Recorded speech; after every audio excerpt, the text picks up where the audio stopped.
Om Namo Bhagavate Vasudevaya Narayanam Namaskritya Naranchaiva Narottamam Devim Saraswatim Vyasam Tato Jayamudirayet. Before reciting the Srimad-Bhagavatam, which is the very means of conquest, one should offer respectful obeisances unto the personality of Godhead, Narayana, unto Narayana Rishi, the supermost human being, unto Mother Saraswati, the goddess of learning, and to Srila Vyasadeva, the author. Nashta prayesva bhatreshu nityam bhagavata sevaya bhagavati uttama shloke bhattir bhavati naistiki. By regular attendance in classes on the Bhagavatam and by rendering a service to the pure devotee, all that is troublesome to the heart is almost completely destroyed. A loving service unto the personality of Godhead, who is praised with transcendental songs, is established as an irrevocable fact. Nama Om Vishnu Padaya Krishna Prestaya Bhutale Srimate Bhaktivedanta Swami Niti Namine Namaste Saraswati Deve Gauravani Pracharine Nirvishesha Shunyavadi Paschatya Deshatarine Jaya Shri Krishna Chaitanya Prabhu Nityananda Shri Advaita Gadara Srivasadi Gaura Bhakta Vrinda Hare Krishna Krishna Krishna Hare Hare Hare Rama, Rama Rama, Hare Hare. So today we are going to start our 28th. We are right to 28 video conference in English language about Krishna Katha. And we will start reading the verse 1:3:29. However, I have been thinking the last week that every week I should tell a story. One of the stories referring to the incarnations we have been studied. We cannot tell them all every time, but of course, we are not going to leave any incarnation behind and not tell them during the weeks and months, hopefully years of Krishna Katha. In English, we are going to tell everybody's story. But I was thinking at least one we should tell. And I thought that today we should tell the story of Parasurama. We have, of course, as always I say, it's a long story. But I'm going to resume the story, summarize the story, just to the main event of his life. Okay, so let's see, we can cover this in a few minutes, but please listen because it's a very beautiful story. So first of all, when Parasurama appeared, the Mahabharata, Parva Sangraha Parva, Adhyaya 2, verse number 3, it says that at the end of Treta and the beginning of Dvapara Yuga, the greatest of all that ever wielded arms, Parasurama, being impatient of wrongs, repeatedly destroyed all the chakra races of the world. So I'm sure that all of you hearing that he appeared at the end of Treta Yuga and at the beginning of Dvapara Yuga, maybe you should be a little startled because Treta Yuga means a third and Dvapara Yuga means a second. So how it is possible that he appeared at the end of Treta Yuga and at the beginning of Dvapara Yuga? Because the Mahayuga goes like Satya Yuga, Dvapara Yuga, Treta Yuga, Kali Yuga. But this Mahayuga, Dvapara and Treta overlapped. And Treta Yuga, which is the third era, happened in the second time, the second position, and Dvapara Yuga appeared the third. So it is acceptable to say that Parasurama appeared at the end of Treta Yuga and at the beginning of the Dvapara Yuga. There was one dynasty called Ahaya dynasty, who at the time was a very powerful kingly race. Just a second, please.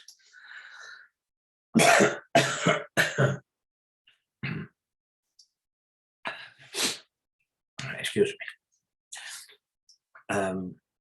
Parasurama was a descendant of Brigu race. That's why it is called the Bhargava race. And the Bhargava, for generations, were the family preceptors of the Ahaya kings. Taking advantage of their supreme position in the royal palace, the Bhargava accumulated great wealth at the cost of the royal riches. Gradually, the Bhargava rose in prosperity and in inverse proportion to the decline of the Ahaya wealth. So it is very clear that although at the Vedic time, the monarchy was a system observed, the monarch or the king were not free to do anything they wanted. They had to respect the Brahmanas. And why it is also important to respect the Brahmanas? Because they tell you what to do. They will tell you what is right to do. So they had the law council, which were Brahmanas, very erudite Brahmanas who knew the Vedas and all the different types of scriptures. So the Brahmanas or the Ahaya dynasty were the Bhargavas. Bhargava, again, means descendant of Brigu Muni. Brigu is the son of Brahma. At the time of Richika, great-grandfather of Parasurama, the Ahaya touched the rock bottom of their wealth, and they found funds lacking even for the day-to-day administration of the state. So the Ahaya king became very poor. In despair, they went and requested Richikas to lend them some money, but they hid their money and refused to give them anything. The Kshatriya kings got angry and killed the Brahmanas. What stock was left of them went to the base of the Himalaya. So the Bhargava became almost exterminated. The few left, they went to the Himalaya to find shelter. The wife of Richika was pregnant, then kept a child in her womb for 12 years, afraid to bring forth the child because she was afraid that the Ahayas would kill him. But after that, the child came out, breaking open the thigh, Uru. And so the child was called Aurva. Even at the time of its birth, Aurva shone like a brilliant torch, and not only that. The child cried aloud and said, "Oh, wicked Kshatriyas, I will kill every one of you. I heard from my mother's womb the din of the sword that you raised to kill my ancestors. I will never wait for another moment to wreak vengeance on you." So Ahurva, as soon as he took birth, he cursed the Kshatriyas, "I will kill you all." The fire that emanated from the face of Ahurva burned even the Valoka. Kshatriyas as a class came and prostrated before him. The Devas came and requested him to abandon his anger, and Ahurva agreed. The Devas picked up the fiery spark from Ahurva's face and deposited them in the ocean. From those sparks put in the ocean was born Davadagni or Bhavadagni, alias Ahurva. This we are going to find, well, the day that maybe we're going to study the full Mahabharata, we are going to find this ocean fire. And it is an important story about this ocean. Anyway, this fire came from Ahurva's wrath. From Ahurva was born Jamadagni. From Jamadagni was born Parasurama. In the race, the Ahaya was born at the time of a very valorous king called Kartaviri Arjuna. Once Kartaviri Arjuna gave a dinner to Agni Bhagavan. Agni began to devour all the mountains, the forests, and the world. The burning was so indiscriminate that he burned the ashram of sage named Apava. You better not touch Apava. The sage cursed Kartavira Arjuna, saying that 1,000 hands of the latter would be cut off by Parasurama, born in the family of Bhargava. From that day onward, the latent feud in him against the Bhargava was roused into action. Kartavira Arjuna worshipped Agni. Agni burned the forest. The forest, the ashram of Apava was burned. So Apava said to Kartavira Arjuna, 1,000 arms, they are going to be cut by Parasurama. Entonces Kartavira Arjuna said, okay, then I'm going to kill them all again. Kartavira Arjuna was so powerful that he was always looking for somebody to challenge him. So powerful he was. He didn't know what to do with his power. Just like when a man is very powerful, he wants to exercise, he wants to do something with his power. Otherwise, he feels like a lion in a cage. No? And Varuna told him, you are going to find in Parasurama the person to challenge you. Kartavira Arjuna went for hunting in the forest and feeling exhausted, after some time went to the ashram of Jamadagni with his retinue. Jamadagni received them well, and with the help of the Kamadenu is the wish-yielding cow named Sushila, Jamadagni gave a sumptuous feast to the king and his followers. When after the meals were over, they started to take leave of the sage, Chandragupta, a minister of Kartavira Arjuna, brought to the notice of the king the superior powers of the Kamadenu Sushila. In other words, the minister, Chandragupta, said Kartavira Arjuna, this Brahman is a cow that can give you anything you want. So the king said, no, I want this cow. And he said, Chandragupta, ask the sage to give it to me. Though the minister told Jamadagni about the royal desire, the sage refused to part with the cow. Then the minister, Kartavira Arjuna, was not present. Then the minister, with the help of other royal servants, took the cow by force. And the sage followed the cow weeping. They took the cow, the sage was weeping and weeping. And on the way, Chandragupta beat Jamadagni to death and brought the cow. So Chandragupta killed Jamadagni and brought the cow the presence of the king. The king was pleased. Then Jamadagni had a wife called Renuka. Renuka went in search of her husband, and her grief found him lying dead.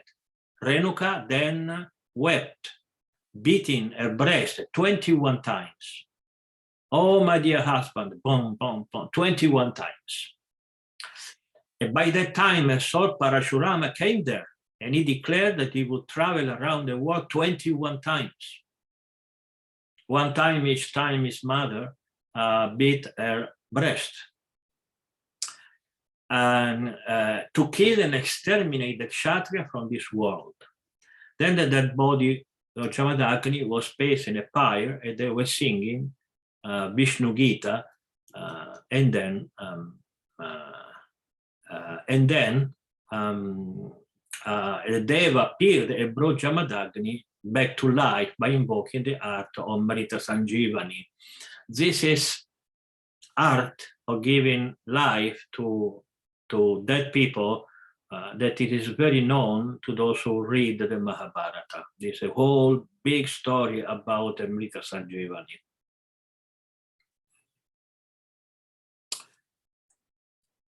Then Parasurama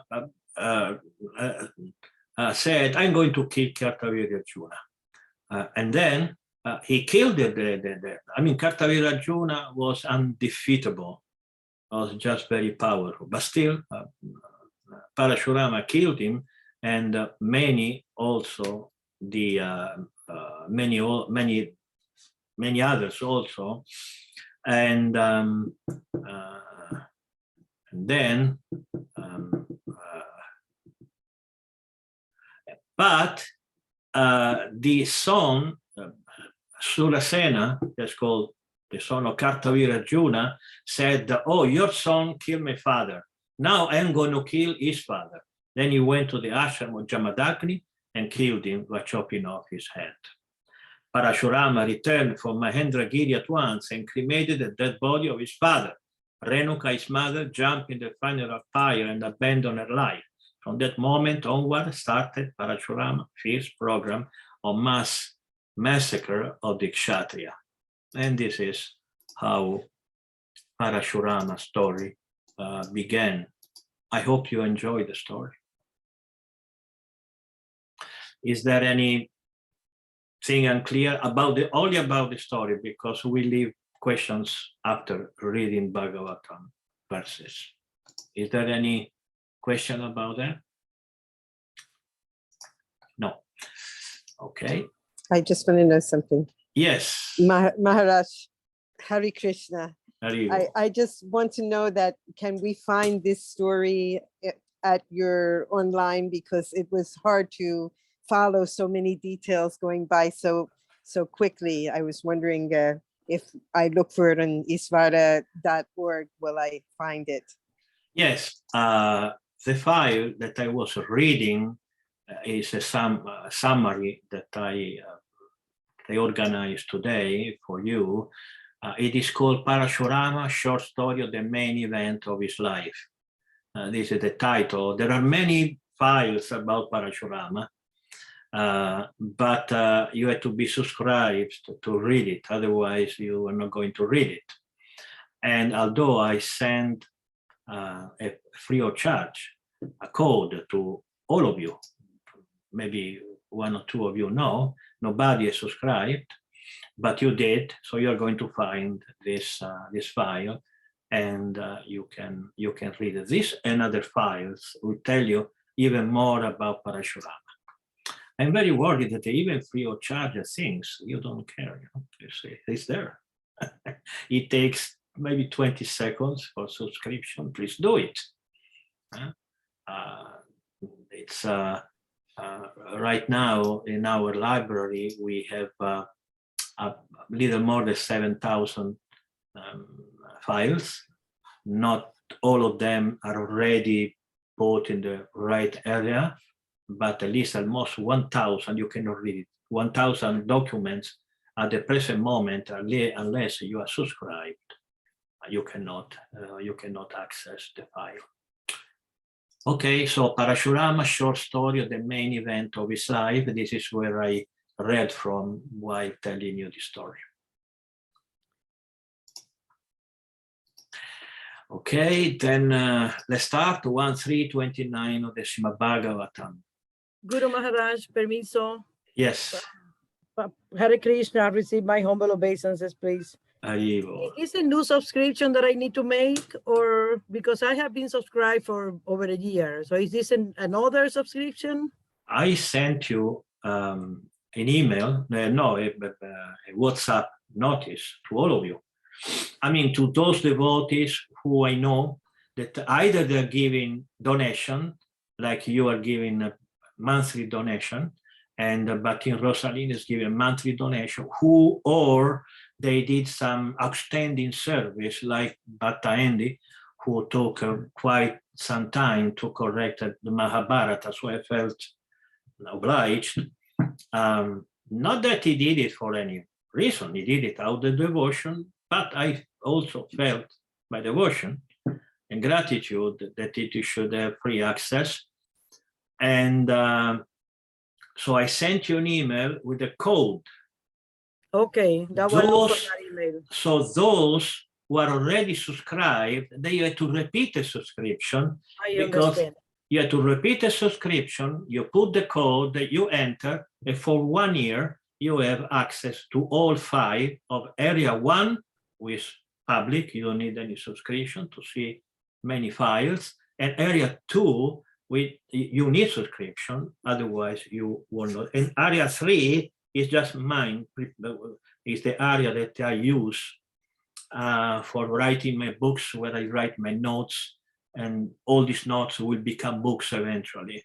So I don't want people to read what is not completed yet. Mm. Okay, so when you click on area 1, just read it. You click on area 2 document. If you are subscribed, you read it. Area 3, you can't. Yes. Okay, thank you very much, Guru Maharaj. Thank you. And it took us 6 months to prepare this. It seems very easy, you know, area 1, area 2. It took 6 months. There's a lot of work behind. And the reason why we have only, quote unquote, only 7,000 documents is because in the past, our website was not prepared. And I thought that maybe we would never be. So I didn't upload many documents because it's not, I couldn't use it. So now I can use it. And Cassandra is also sent a link. And yes, the story of Parasurama is freely available for everyone on the internet, and in the Veda base you can read it all. Yeah, this one is a morning walk. Prabhupada mentioned Parasurama, and he was talking about it, how it kind of relates to a conversation. So I didn't get it. I can't read all of it, but if anyone's curious. There are a lot of stories about Parasurama free on the internet. And yes, you should read them, not necessarily my website, but then you don't help me. If you subscribe, you help me. If you don't subscribe, you can read it. Yes, but many things I say is not anywhere. If you are interested in what I say, then you should subscribe, because this class will be, all my classes in the near future will be accessible only to those who are subscribed. So live, you can come and see, but the next day you need subscription, otherwise you cannot listen it again. This is my plan for my preaching, and I hope that people will become more involved, and especially for those who doesn't cost anything. How much time it takes to subscribe? 10 seconds, 15 seconds. Okay, so 1329. Janma guhyam bhagavato ya etat prayato naraha sayam prata grinam bhaktya dukkha grama vimuchyate. Whoever carefully recites the mysterious appearances of the Lord with devotion in the morning and the evening gets relief from all miseries of life. A very beautiful verse. We should take it, put it on memory, So, you say it's so blessed, such a blessing to hear these stories, that although somebody may think that they are just material stories, they are not. They are transcendental in nature. So listening to them is very important from our life. So much so that one gets relief from all miseries of life.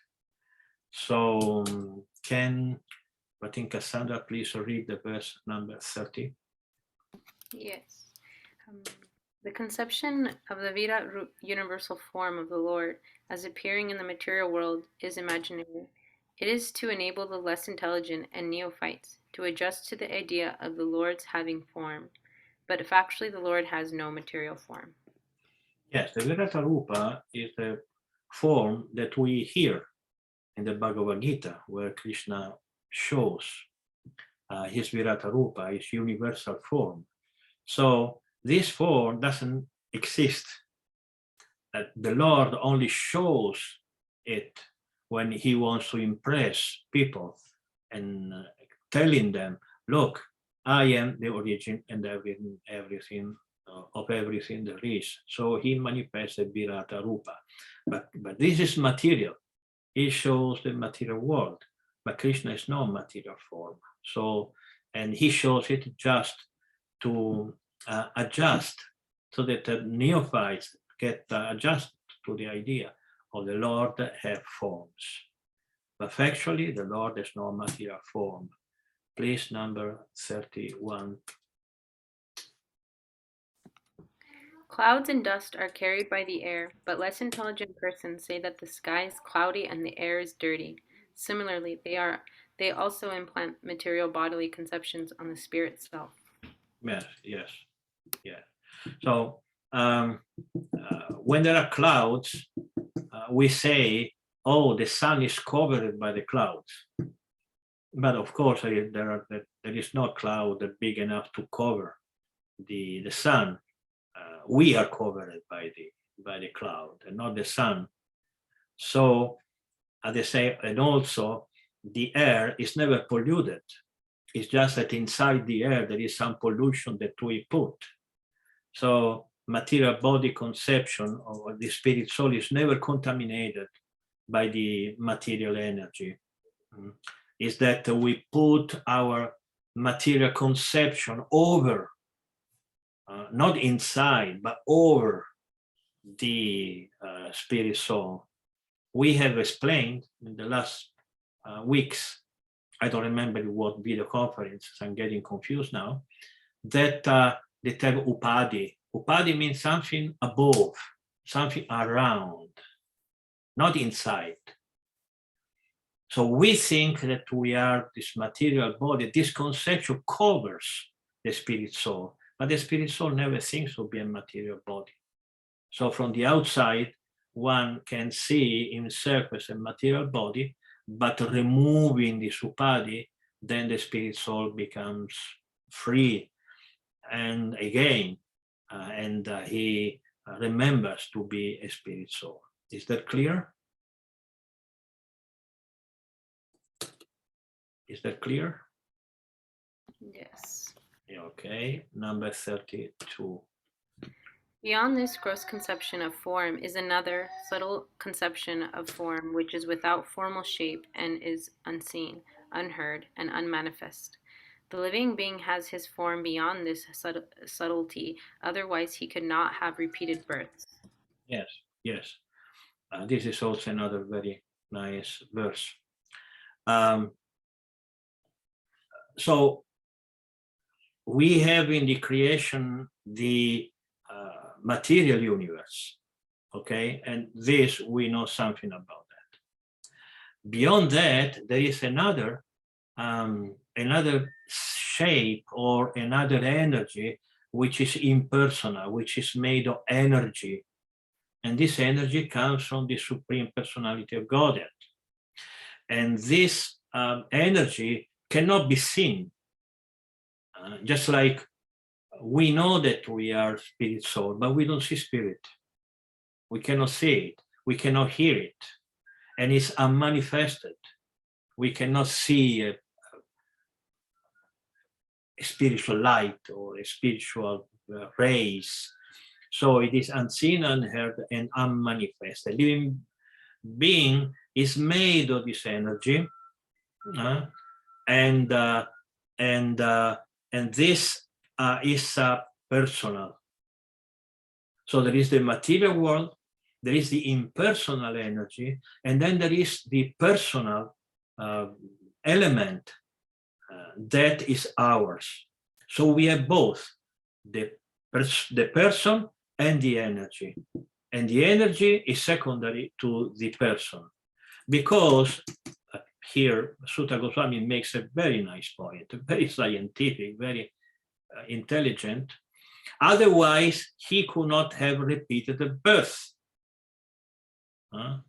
If a spirit soul was not a person, what takes birth again? If we were only light or part of a light, what part of a light would take birth again? What's the reason of a little piece, a little ray of the infinite living, you say, the spiritual light energy of the Brahmajyoti takes birth again? For what reason? There is no reason. So the proof that we are person is that we take birth again. we take birth in this material world, because only a person can take birth. So this is a very nice explanation. It should be used in our preaching against the Mayavadis or the impersonalists. Number 33. Whenever a person experiences by self-realization that both the gross and the subtle bodies have nothing to do with the pure self, at that time he sees himself as well as a Lord. Yes. So are we Krishna? Is this what this verse is saying? Brahma Darshanam. That we see ourselves as the Brahma, as the Supreme Personality of Godhead. Are we Krishna? We never become Krishna. Never, ever. But we see our nature similar to Krishna. Krishna is spiritual, we are spiritual. Krishna is a person, we are persons. So we see similarities. When we become purified, then we can see similarities between us and the Supreme Person. But to achieve this avidya yatmani krite iti tat brahma darshanam, very beautiful, very sounds very nice, this verse. That when somebody becomes purified by the gross, this body, and subtle intelligence, mind, contamination of thinking, I am this material body, I am man, woman, black, white, rich, poor, etc., etc. And then we become free from this misconception, then we can see ourselves as similar to the Supreme Personality of Godhead. Iti tad brahmadarshanam. Iti, this desinence is very important in Vedic literature, and you will find it in the Mahabharata, in the Rig Veda, you find iti very, very often. Iti means then, at this time. So it marks a difference between a previous statement and the other statement. So when you become free, then iti tat brahma darshanam, you see yourself similar to the Supreme Personality of Godhead. So 34, I invite everyone to raise their virtual hand if you have any specific question, but you remain with the hand raised. I'm not going to answer now because I want to read a certain number of Bhagavatam verses first. But it's important for me to know how many questions there are so that I can calculate how much time we're going to read and how much time I need to answer your always nice questions. Okay, 34. If the illusory energy subsides and the living entity becomes fully enriched with knowledge by the grace of the Lord, then he becomes at once enlightened and with self-realization thus becomes situated in his glory. It is so beautiful. It's like we live with the darkness for life after life after life. And then one day we come out and we see the sun and we see the grass and we see the flowers and then we see beautiful people and we feel enlightened, we feel glorious, we feel so nice, so good. This is spiritual realization. Spiritual realization means going from misery to glory. And so this mahimni sve mahiyate, mahimni means mahimni, means my greatness. I'm not a being of the darkness. I'm not a rat. I'm not an insect living in a dark in some miserable place. I come out and I live in a very beautiful place. So I'm great. I am beautiful.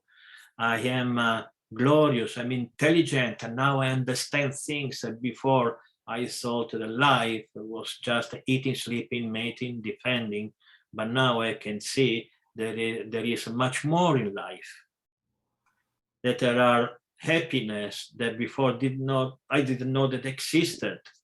Some tastes that I didn't know that existed. So this verse, it tells the transition from ignorance to pure knowledge. And one becomes situated in his own glory. Okay, verse 35. Thus learned men describe the births and activities of the unborn and inactive, which are undescribable even in the Vedic literatures. He is the Lord of the heart. Okay, so at this point, when somebody comes out to light, then what does he do? He knows that God exists. Let me use this word because we use God. There's a supreme personality. Someone, it's not difficult to establish that a supreme person must exist. And the main reason that it cannot not exist, it's just unreasonable, it is illogical to suppose that there is no a person, a supreme person behind the creation. There is no, if you refuse and you reject the idea of a supreme person, you just cannot explain anything. And your science becomes the worst of religion, of fideistic religion, where you accept that there is no God just for faith, because you don't have an explanation to why God does not exist. Many times in my preaching career, this is the first time I use this word, my preaching life, okay, I met hundreds of people, maybe thousands of people say, prove me that God exists. But when you are young, you are full of halava, a lot of passion in your blood, that you start to, because you and that. Now that we don't need so much halava, and we are old and more peaceful, there are many answers to this question, but there is one way that I use now, which is beautiful in my opinion. I always say, no, you prove me that there is no God. Prove it to me. Okay? But no, you had to prove me that there is no God, because for me it's so obvious that I exist because I have a mother and father. Prove me that you took birth without a mother and father, because it's so logical that I have an origin in something or someone that is similar to me, you know, but there is no logic behind I come from nothing. This house, I don't need to prove you that someone did it, because there is no other explanation that someone did it. Prove me that your house came from a little bang. They have this stupid theory of Big Bang. A house, then it's a little bang. So prove me that your house came from a little bang. I can prove you that this house, someone built it. It's not difficult. Okay, there is no one thing in creation that didn't have an origin, didn't have a source. Nothing. There's no one thing. But you want to tell me that this universe is so complicated, so perfect, so mathematically arranged, because I know exactly when the sun will come up tomorrow. I know. In mathematics, it's not casual. Someone say the universe came from casuality. What is? There is nothing casual in this universe. Everything is mathematically preordinated. So you had to prove me that that there is no God, that there is no person. I don't have to prove you, because it's already what we are the proof. So this is a very beautiful, all verses are beautiful. But this verse, this number 1335, gives you a very nice picture, a very beautiful picture. The learned man describes the birth and activities of the unborn and inactive. I will tell you what unborn and inactive means. Unborn is clear, inactive is maybe a little less clear. And because when they come to light, and they say, wow, there's a new, I didn't know that this world existed. And they come in this Shangri-La type of city or place, and immediately they started to glorify the Supreme Personality of Godhead. Even if they don't know him, even great poets who do not know anything about Krishna and the Vedas and Bhagavatam, they wrote so many beautiful poems about, if not God, about creation. What poet didn't describe sunset or sunrise or a flower or a forest? What is this? This is glorification of Krishna, because Krishna did them. Rainbow, what a beautiful. I remember one time I was in Puerto Rico and there was a huge rainbow coming toward me. So I was afraid maybe there is some electricity, I don't know, but I said, no, I want to be crossed by a rainbow, at least one time in my life. So I was a little afraid, actually. I caught this huge rainbow coming toward me, so I let it cross me. Nothing happened, I'm still alive. But it was very beautiful to see all these colors, all these things coming towards you. Now, this is so beautiful and poetic, and this is life. If you can appreciate God's creation, this is the Virata Rupa. This is the Lord's material creation. This is Krishna's glorification because he did them. So unborn means that we are born because of karma. He takes birth not for karma, he comes. There is a difference between coming and falling down. Coming, you come. Falling down, you fall down. So that's why Krishna is called the Ajanasya. Akartur means, and Ajanasya means not born. Akartu means inactive. What it means inactive, that Krishna doesn't do anything. Of course, he does a lot of things. But it doesn't, first of all, it doesn't do anything material. And second, it's not obliged to do anything because of karma or because of the laws of nature, just like we are.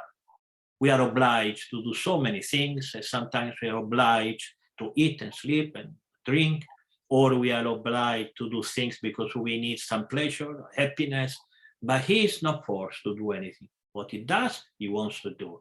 That's why Krishna is called Akarta, means inactive, materially inactive.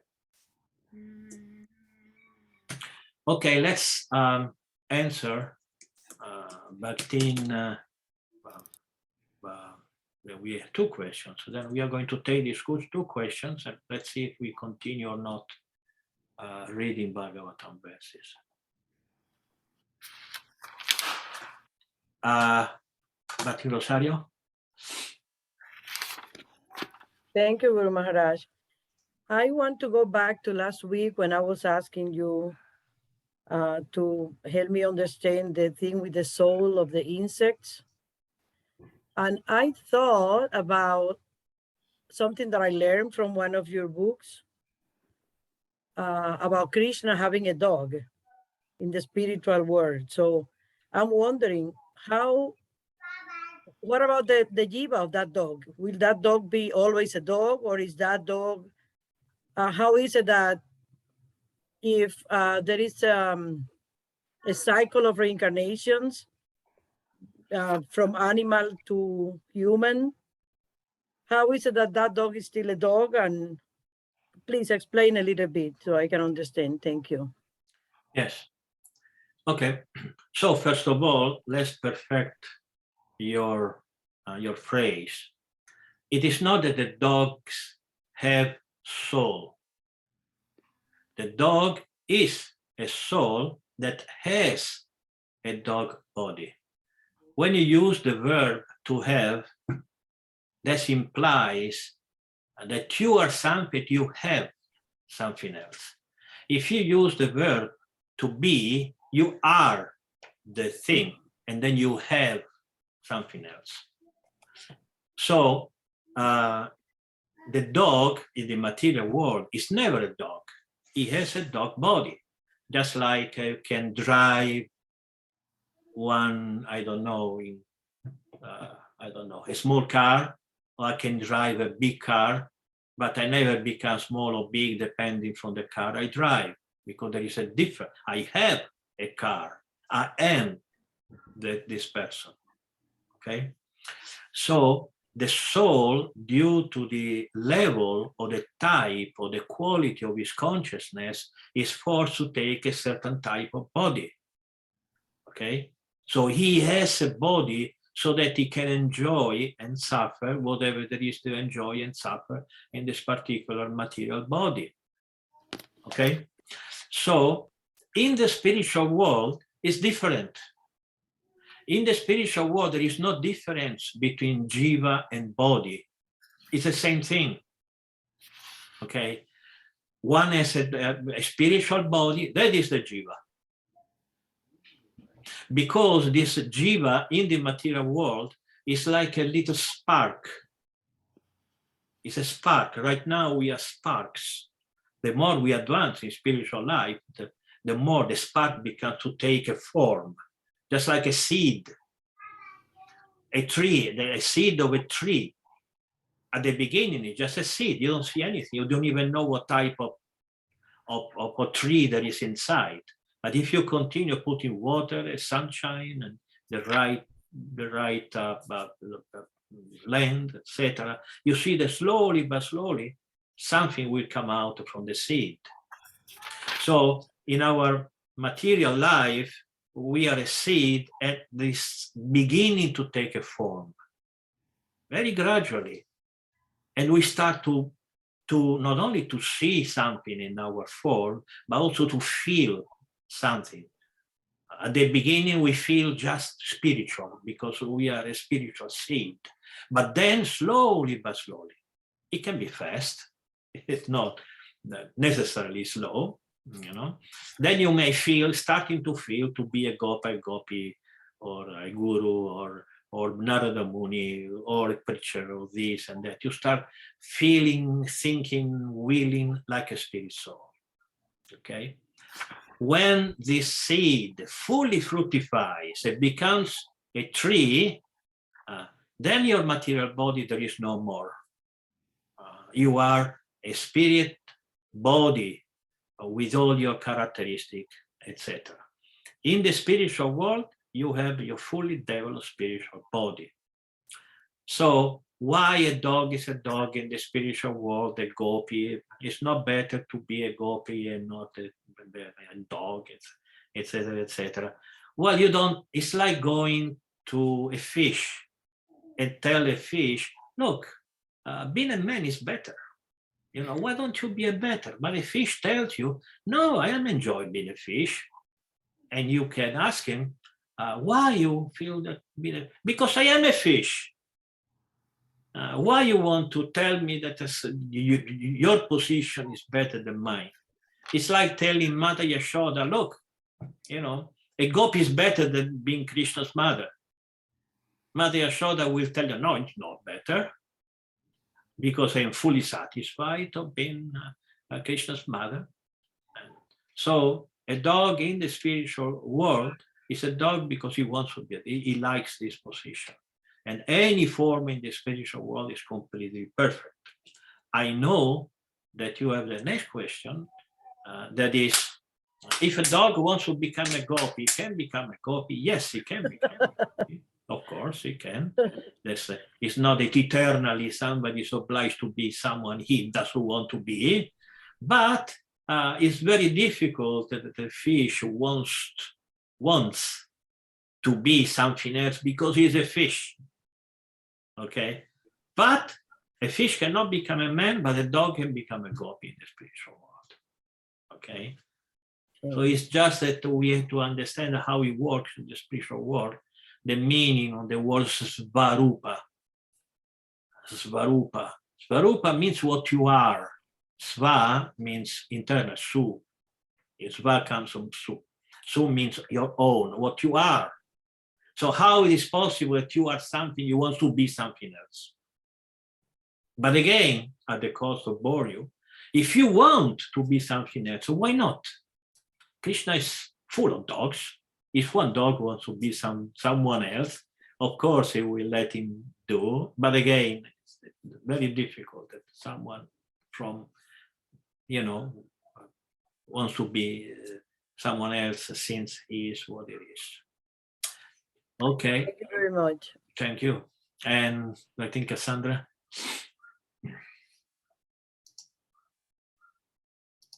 Hare Krishna Maharaj.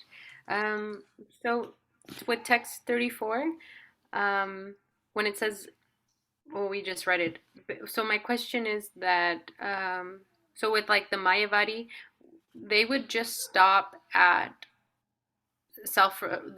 like they would just become liberated, but they wouldn't, when it says become situated in his glory, so they would be liberated, they would see the beauty, basically God's beauty, but they wouldn't have the conception of that this is coming from Krishna, this is coming from a personal God. They would just have the idea that that this is all energy. I don't know if my question makes any sense to you. I guess what I'm trying, because the reason I'm asking this is because I had a personal experience where I felt very like, this was like a couple years ago. It was like during a really bad time in my life. I was hearing basically a man online, and he was having an interview, and this man was, you can tell he's very enlightened. And he was basically talking about, you're not the mind, you're not your thoughts. And that was the first time I've ever heard anything spiritual like that. And immediately I had a reaction to it. Immediately I felt like, my internal state, everything kind of changed. Like all of a sudden I was able to look outside the window and I could like really see the sky for the first time. Or like when I ate a yam, a sweet potato, I was really tasting it. I felt like I was tasting it for the first time. Or when I was walking on the carpet, I could feel the carpet underneath my feet, and I never felt that before. So I was starting to have these weird experiences, and I could just feel almost as everything was alive around me, like so vibrant. But there was no connection, there was no knowledge there. There was nothing, and it lasted for 6 months, and then it went away. It didn't stay. So I guess what I was wondering is, with the Mayavadis, the people who are who have this impersonal, personal perspective of God. So when they become to that point of becoming a liberated soul, how are they seeing the world in that way? Does that make sense? Yes, of course, makes a lot of sense. So first of all, I never enter into personal internal experience. Just like this last week, 2 weeks ago, right, that I came to give a conference in the preaching center here in San Antonio, and he was telling me his personal experience with the deities, etc. And he asked me what I thought about that.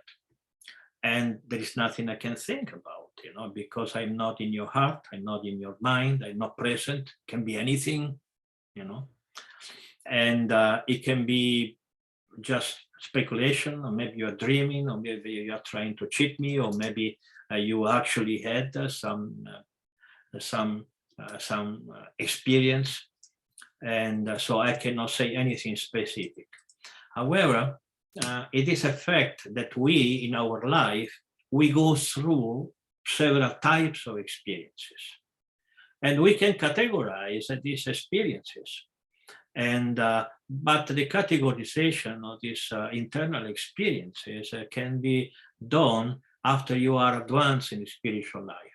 Just like I had many experiences, when I was a kid, I could not explain, or I explained them in a certain way, but now they am grown up, etc. I understood what type of experiences I had. So it doesn't need a transcendental knowledge or a transcendental thing to have a turn in your life. Something, because people ask them all the time, can be anything, can be karma, can be just necessity. You go in a place, you like it, and your life changes. Okay, so there is really no need for you to understand why or what you experience at that time, but it is a matter of fact that we have a very vivid internal life. All of us, we are devotees because we have some internal life. Someone who doesn't have any life, who all he wants to do is enjoy this body, using it. This body doesn't come to our video conferences because for them it's a waste of time. Hearing words doesn't mean anything to them. Surely you had experiences that change your life. But because these experiences, as you said, these experiences are no base and not a fundament, after some time they go.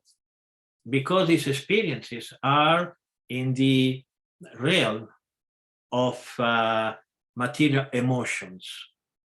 The material emotions come and go, just like anything in your life, something that you like it now, in the future you will not like it anymore. We change. Why? Because this is the nature of matter. Matter means today I like it and tomorrow I don't like it anymore. This is the typical characteristic of something material. So you had that experience, it was material, it lasted for 6 months, and then it went away like everything else in your life. However, if we want to try to understand the mind of a Mayavadi, that is a little easier because a Mayavadi means I don't want God. Mayavada philosophy is a perfection of atheism. Atheism means not, even in Sanskrit, you know, even in Greek and in the classical languages, the desinence a, it is used to say no. Theos, that's a Greek, theos is for the, means God, not God. Atheists are those who refuse the idea of accepting God. But the consequence of not accepting God means the material world. Material world means misery. So a Mayavadi is someone who say, I don't want material life because it's miserable, but I don't want God either. So Krishna, being so merciful, he creates a third area, a third world, when somebody can have this relief from material misery and from the idea or the necessity of accepting the existence of a God. So Mayavadi means nothing. There is nothing. There is no houses, there is no street, there is no God, there is no happiness, there is no pain. So what Mayavadi feels in the spiritual world?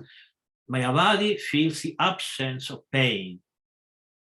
Absence of pain is not happiness, but it's absence of pain. But he's satisfied with that. And after some time, he will come down in the material world again. It's just something that he cannot avoid. It is unavoidable that he comes down. Why? Because of his own nature, Svarupa. The way he is internally, is a spirit soul. He needs to act. The spiritual world, the Brahmajyoti, there is no action. There is nothing going on there. It's just, I don't know how to describe it. It's a place where there is nothing going on. There is nobody there. You don't see anybody. You don't see anything. You don't see cities. You don't see people. You see light. And since there is only light, there is nothing paining you. Okay? There's nothing paining you. You are there enjoying the absence of pain. But after some time, I got to do something. Oh God, this is nice, you know, but I had to do something because the being active is a nature of the soul. And since there is no action, because you don't have a body, if you don't have a body, how do you act? Then you come in the material world again, you start the whole thing again. Because only in the spiritual world, there is an eternal situation where there is no pain and there is happiness and there is action. Everything you need is only in the spiritual world. So this is the best description of Brahmajyoti that I can give. You know, Brahmajyoti is eternal, but because you find this in all the Upanishads, Brahmajyoti is eternal. So Mayavadi say, okay, we are eternally in the Brahmajyoti. No, the Brahmajyoti is eternal. And you are eternal, but you cannot stay eternal in the Brahmajyoti. Because it's simply innatural. So you must come down, you must fall down again in the material world. I think that more or less right now is the best description I can give.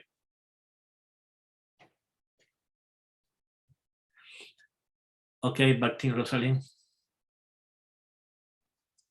Hare Krishna, Guru Maharaj. Please accept my humble obeisances. All the glory for Srila Prabhupada.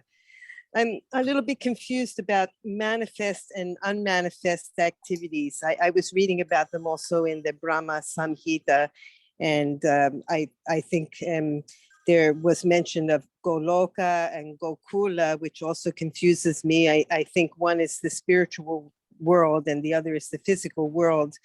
And I'm not sure if the activities are manifest in one and unmanifest in the other, or what does this mean, manifest and unmanifest activity? Manifested activity means activity that we can see, no? With this material eyes. Just like when Krishna came in this material world, although he was transcendental and the place where he did these pastimes were in the material world, and his devotees were also in the material world, but we could see them. We couldn't give them the right value. In other words, the people who watch his pastime didn't know that they were transcendental, but they could see them. These are called manifested pastimes. The unmanifested pastimes are the pastimes that we need transcendental eyes to see them. We cannot see them with these material eyes. And to see them, we need to, to give up basically, not necessarily we don't have to kill ourselves, but we need to develop our transcendental personality, and then we will be able to see them. There was another part to your question, but I forgot. That was all? Because I didn't understand about Goloka and Gokula. Okay, yes. Okay. So Goloka Vrindavana is the Krishna's abode in the spiritual world. Gokula Vrindavana is the place of Krishna in the material world. That is called Gokula Vrindavana. Are they different? They are not. It's just a question of one is in the spiritual world and the other one is in this material world. They are both transcendental. He projects his Goloka Vrindavana here because Krishna doesn't come in the material world.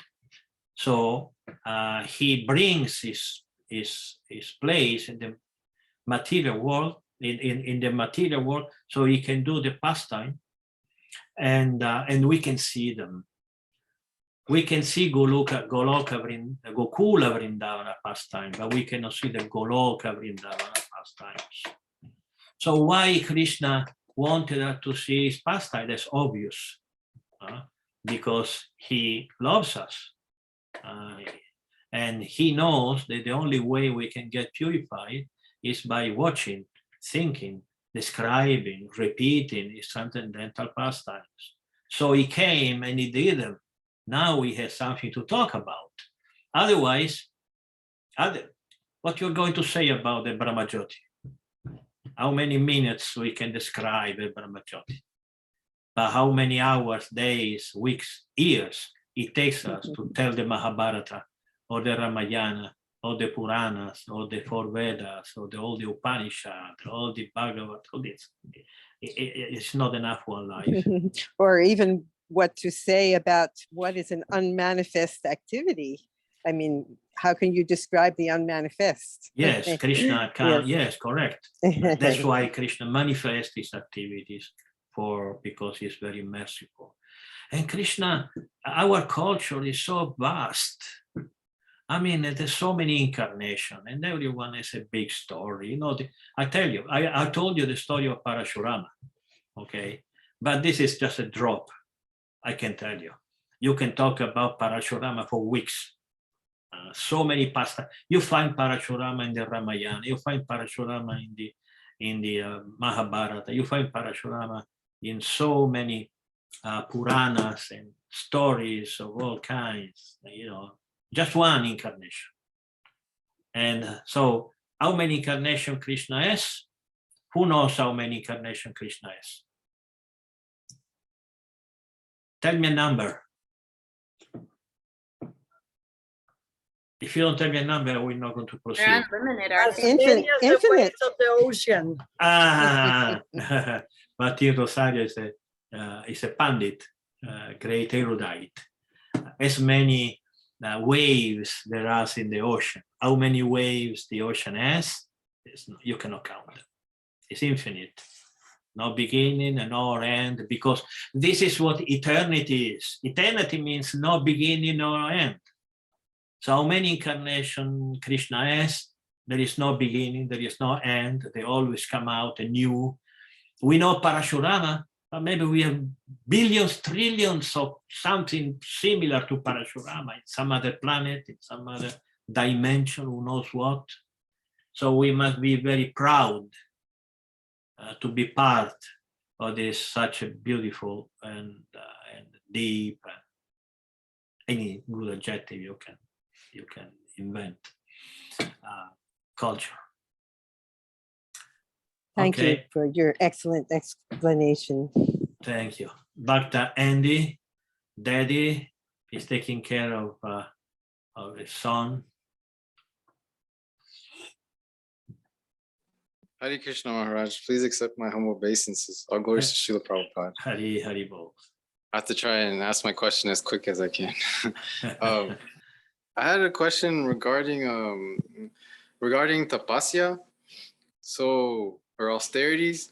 Is it like exactly like how you were mentioning, like, you know, father, like me, the daddy, the father, is it that like me actively trying to be like a good father or like good husband?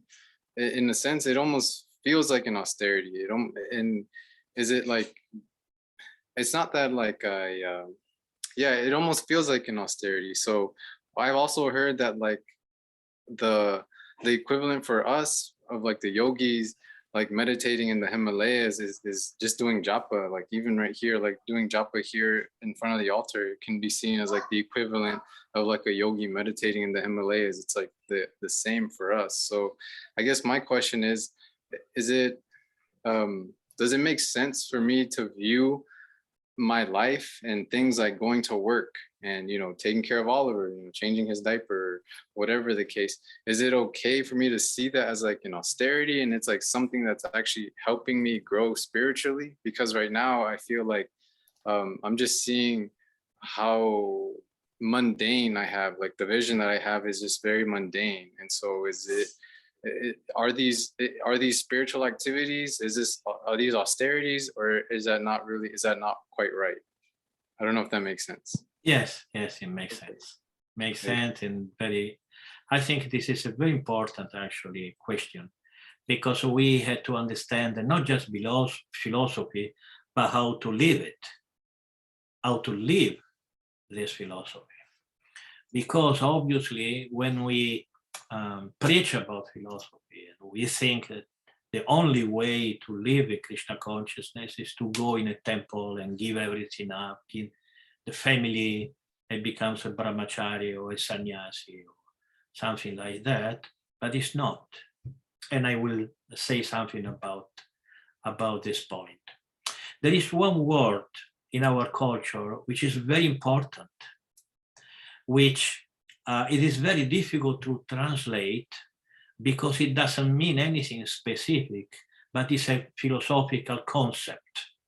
And this word is dharma. Okay, dharma. Dharma comes from the Sanskrit root, verbal root. The root of Sanskrit words, they are all verbal. They come from verb. Which means to sustain. Okay, now we have at the moment we have a certain nature. We take birth with a nature, and this nature may be not mature for a complete spiritual life. The ideal spiritual life is just to go to Vrindavan and put a loincloth, put one piece of clothes and going and walking on the Yamuna and reciting verses and then come back, take some prasada, chanting 64 rounds. This is the ideal spiritual life. We don't want even know anything about the material life. We don't want to know about money. We don't want to know about houses. We don't want to know anything, zero. We just want to know about Krishna's name, Krishna pastimes. So this is it. But what about if you are not ready to do this? What will sustain our advancement in spiritual life? What is our dharma? Our dharma is how you say in English? Determined by our present state of consciousness. Because if you do or try to do something that is really not your time to do, you may even fall down from spiritual life. So you need to do what you have to do. This is dharma. So so who is going to determine your dharma? This is the guru. This is the position of the spiritual master. The spiritual master has to tell you what you have to do now. Maybe 1 year will change. So who is going to tell you when it's going to change or what you have to do or something different? You cannot decide by yourself. No? Someone else can decide that this is the position of the spiritual master. So so what it means austerity? Austerity is part of dharma, tapasya. You had to do tapasya, austerity. Why? Because you become strong. You become strong by doing things that you don't like. If your guru tells you you have to be a dad, you have to be a dad. But I don't like it, you have to be a dad because the guru tells you so. This is tapasya. Tapasya is something that you are told, not that you decide, because you obviously will decide what you like. You like to get married because you liked. After some time, as Srila Prabhupada said, at the beginning is nectar, at the end is poison. I'm not referring to your situation. I'm sure that is still nectar, but as a matter of idea, principle, Srila Prabhupada said that. At the beginning, everything is beautiful. My wife is beautiful. My husband loves me so much, etc., etc. But with time, this is going to finish. I tell you, it's going to finish. Okay. And after some time, the body is always the same, the voice is always the same, the mind is always, you get bored about the same thing. But then, if you are a devotee, you are not supposed to enjoy what you don't need to enjoy for your spiritual life. Yes, you have to enjoy something because you cannot just be miserable the whole of your life. But there is a point where enjoyment becomes detrimental to your spiritual life. So the spiritual master tells you, don't give up your family. You're not ready. And also, how do you, one say, no, I want to renounce my family. You don't want to renounce a family. You want to renounce the responsibilities of your family. You want to renounce the work that you had to do to maintain a family. So your, when I say your, doesn't mean you, your impersonal. Your dharma is now to maintain your duty as a family man, and so up to your son is grown up, and to your children becomes grown up and they have a job, they can maintain themselves, etc., etc. Your wife is mature, it doesn't need anymore to be told I love you every 5 minutes and all kinds of things, and then everything and everyone is ready for renunciation when maybe you are 70 or 75. Until 25, one should be a brahmachari. Until 50, one should be a grihastha. Until 75, one should be a vanaprastha. 75, one should take sannyas. This is the Vedic system. So austerity means what is right to your maturity, to achieve maturity, and giving up your duties. This is not mature.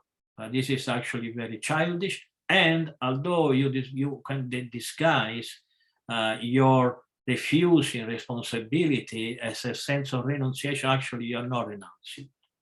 You are trying to enjoying to avoid the family responsibility. The ones is taken must be maintained, like in ISKCON, in our movement. Now, nobody can take sannyas unless the wife signs, physically. At the beginning, this was not the case. At the beginning, we were just a bunch of kids. The danda is beautiful, the danda. And then half of them, they are fallen down after a couple of years, etc. But now, rightly so, we require that the wife agrees. If he has a wife, it agrees. Because taking sannyasa means the wife has to take some kind of sannyasa also, and you have not the right to decide for her. Both has to decide. And I think this is very right that in our movement we do so. So one is to plan his life as a devotee in a very mature way, so that we can advance in spiritual life. And I can say that being a grihastha is very helpful to the spiritual life. If someone can avoid this by getting married and all the trouble, etc., it's better. But if he has too much desire for self-gratification, sex being number one, etc., he should get married. Because better to enjoy in a grihastha life than enjoying as a sannyasi. You get, once you're a sannyasi, you can enjoy anything. You are just a servant of the society. So to conclude your very nice and important question, there is no one answer for all the cases. Okay, every case should be analyzed and decided upon, and that's why one needs a guru. Without the spiritual master, you don't know what is right or what is wrong. Spiritual master has to decide what you do, But in general, family life should not be given up because you are taking a responsibility and you have to maintain your responsibility as a father, as a mother, or in the future as a son. Your sons also, when he grows up, he will have some responsibility. It's not that being maintained for 25 years and then Haribol, I go for my life. Well, what about his mommy and daddy need something? He has to provide after being provided for 25 years. So this is our culture. And I think it's a very, very nice culture. Well, we are going to get back to this point. It's not concluded. I have many other things to say about, but you know. Hare Krishna Maharaj, this is Dhananjay Das here. Dhananjaya Prabhu, Haribol, Haribol. Haribol, Haribol. So you brought a very nice point actually, very wonderful, which is, I found that in ISKCON there is always a Grihastha ashram is very nice, but at certain point, you know, we have to go ahead in a life, and that is not much discussed. It's only written in Puranas and most of the, because of the truth and the conditioning and so many factors are involved. So it's one. I think there was another Prabhupada, I forget his name. He was. I forget his name, but he took sannyas from His Holiness Radhanath Swami Maharaj. So I asked him, "What about my going to the next order?" So he said, "Unless your daughters are married and the son becomes independent, you can't really go to the next order." So then it becomes really hard because we don't know when they will marry and when. So we just have to pull on for a long time. Yeah. Yes, absolutely. I don't think that we can define a renunciant, someone who renounces to duties, dharma. You know, you gave, a body to your daughter. Before losing her dad, she has to be married, and the son is to be married also, or at least get a job, serious job. And until then, why should take a sannyas? There was one debate I participated of a sannyas who gave up his wife after 2 years. I gave up sannyas and married somebody else. So he was there, and somebody told me, "You didn't renounce to women, you renounced to dead women because you got tired of that women." This happened too many times. No, we had to take our responsibility up to the end. Unless, of course, there are extraordinary cases, but there are very, very few cases. And to conclude at this point, it's, austerity makes you strong. And if one thinks that giving up duties makes you strong, I don't think you are understanding what austerity means. The austerity of someone can be family life. That's a big austerity, just like Bhatta Andy was telling, being a father, I can see with my own son. He loved to travel and go to the Himalaya. He visited India so many times, and now he got a daughter. He never complains just because he's very particular character, etc. But sometimes he says, I was traveling on the Himalaya and now I'm cleaning my daughter's, my daughter thing. And, but, you did that. and now you have to take your responsibility. And sometimes this may mean the whole life. So next life, be careful what you do. What are your choices? And next life, if you don't want to get entangled for 30 or 40 years, this is how much time it takes to finish the family business, 30 or 40 years of your life. Just don't get married and go from brahmacharya to sannyasa. Okay. Shashidhar Prabhu. Hare Krishna Maharaj, please accept my humble obeisance. All glories to Srila Prabhupada. So you have explained the concept of Mayavadis, right? But in one book I have read, like Mayavada was introduced by Shankaracharya in order to drive away with the Buddhist philosophy. So is that the same? What is Buddhism system of philosophy is different, or how is it like? Yes. To compare Buddhism to Mayavada or Advaitavada is like comparing European philosophy to Indian philosophy. What does it mean? You know, how many philosophies there are in Europe? There is no a European philosophy. Just like there is no a European philosophy, there is no a Mayavada philosophy. Mayavada is a term who refers to a singularity inside a certain philosophy, or a characteristic of a particular philosophy. So if we go to the mainstream of Mayavada or Advaita, what's the difference between Mayavada and Advaitavada? There is a difference. It's not the same thing.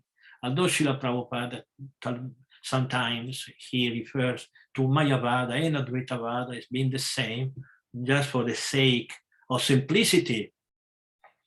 Because our philosophy, again, is so vast that sometimes you have to simplify it to make things simple, or people get confused.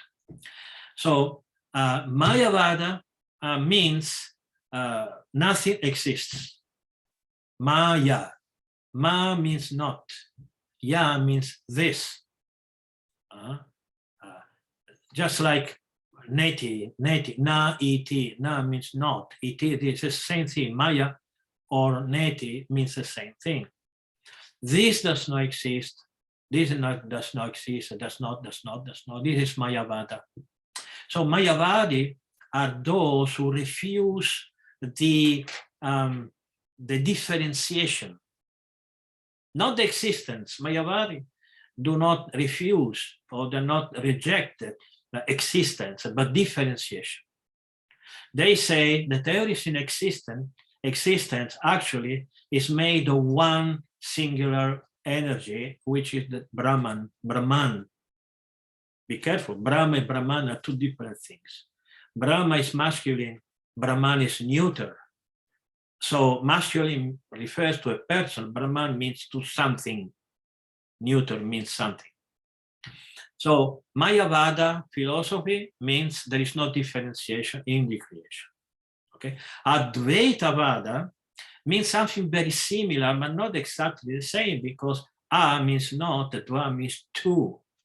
Okay, the Advaitavadi, they say that there is no difference between you and me, okay, but this you and me exist temporarily, while the Mayavadi say there is no existence at the present moment either. This is the difference between Advaitavadi and Mayavadi.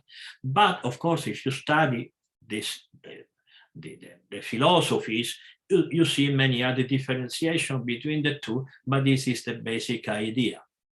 And what is the difference between Advaitavada and Advaitavada and the Buddhism or Bauddha philosophy, Bauddhavada?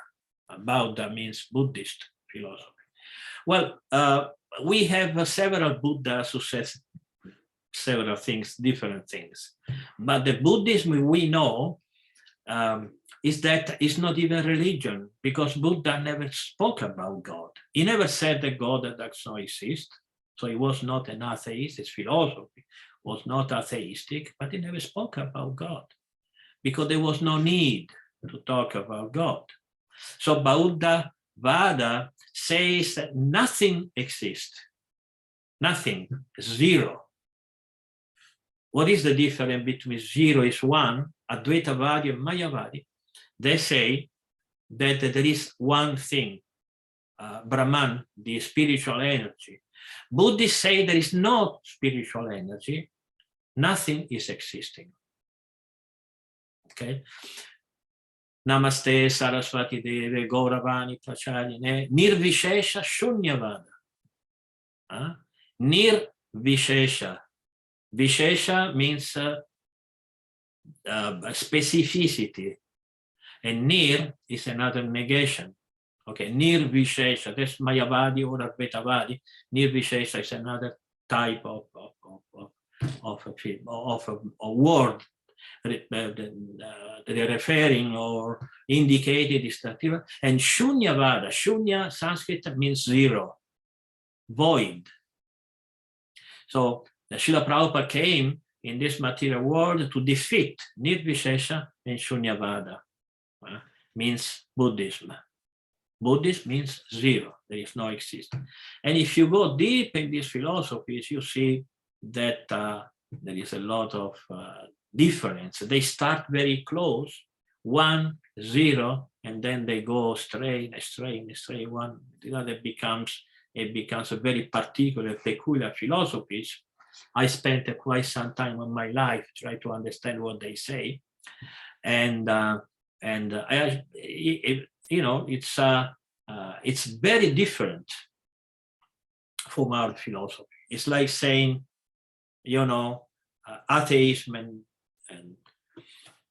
Buddha philosophy is and Mayavada philosophies are very dangerous. Because an atheist is very easy to defeat. They have to prove that there is no God, which is impossible, But they go very deeply, they go very subtle. And they say, no, God exists not as a person, you are God. And the Buddhists say, no, there is no God, but you are not also existing. So they are more difficult to defeat because you have to go very much into logic. It's not impossible, of course, to defeat them, but it can be done. Sripad Shankaracharya appeared in the 1st century after the beginning of Gregorian calendar, the Jesus Christ appearance in this world. We use the Gregorian calendar, and he appeared more or less about 700 years after Jesus Christ. But if we say that he was the first Mayavadi, he preached Mayavada philosophy, there would be a mistake. There were Mayavadis long before Shankaracharya. But Shankaracharya was so powerful that for hundreds of years, the people would embrace such an idea until a great Vaishnava Acharya appeared and defeated this philosophy, not hundreds, maybe a couple hundred years. And this great Acharya was called Ramanujacharya. Ramanujacharya was one of the greatest philosophers of our time. A few hundred years, about 1100, another great Acharya appeared, which is Madhvacharya. And both Ramanuja and Madhva defeated Shankaracharya's philosophy. So I think this is the question I have for you. Thank you so much, Maharaj. And who is leaving? Somebody left. He's saying, Hare Krishna, excuse me, I had to leave. Okay. Yeah, probably it's Rosario. Well, we are almost at the end of this class. If there is 1 or 2 questions, we can answer them, maybe 1, and then we finish. Otherwise, I will, if there is no question, I will tell something about our preaching program, but I already spoke about. I don't think I need to say anything again. I urge everyone to visit our